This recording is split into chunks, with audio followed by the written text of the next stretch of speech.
there, let's have a further look at an example of river management. Looking at Boscastle again, but now the soft engineering strategies from the scheme that was finished in 2008. The soft engineering strategies included were the removal of dead vegetation, which has been removed so it won't obstruct the channel during flooding, a raised car park, which has been left so it can flood if needed, the introduction of a gauge, which helps improve prediction of floods by tracking water levels. So let's quickly recap the hard and soft engineering strategies in Boscastle's flood management scheme. And if you want to know about the hard engineering strategies, have a listen to the previous episode. So hard engineering is an example of where the river channel is deepened and widened. What kind of engineering takes place when dead vegetation is removed? Soft engineering. How about when a gauge is introduced to monitor water levels? This is also soft engineering. The river embankment was strengthened. This is hard engineering or soft engineering?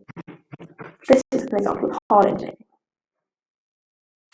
To recap those soft engineering strategies again, included in Boscastle's 2008 flood management scheme, introduction of a gauge, raised car park, and a removal of dead vegetation. There might be some issues with the Boscastle flood management scheme. Let's take a look. It achieved its main aim of reducing the risk of flooding in Boscastle, but there were good and bad social, environmental and economic consequences of the scheme. The economic consequences. The risk of property damages and loss of business is now much lower, but the total cost of the scheme is more than £4 million. The figure could have been much greater if all the best options were selected. Social consequences. Rebuilding and construction projects affect the lives of local people for years.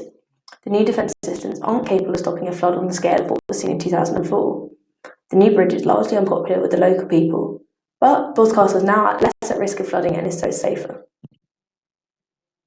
Environmental consequences. Continuous management has helped improve biodiversity in the river. So let's recap that. What were the social consequences of Boscastle's flood management scheme? Well, rebuilding construction projects disrupted locals. The new bridge is largely unpopular with locals.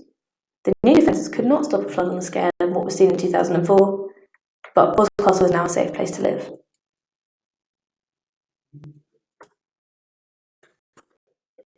Boscastle's new flood management scheme reduces the risk of property damage. This is an economic impact. What device has been introduced in Boscastle to help predict floods?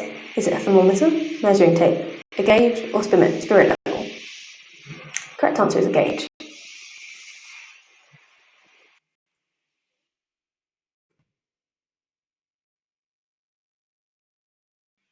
How much did Boscastle's 2008 flood management scheme cost? Was it 12 million, 8 million, 4 million, or 20 million? Correct answer is around £4 million. That's everything you need to know about the Boscastle flood management scheme.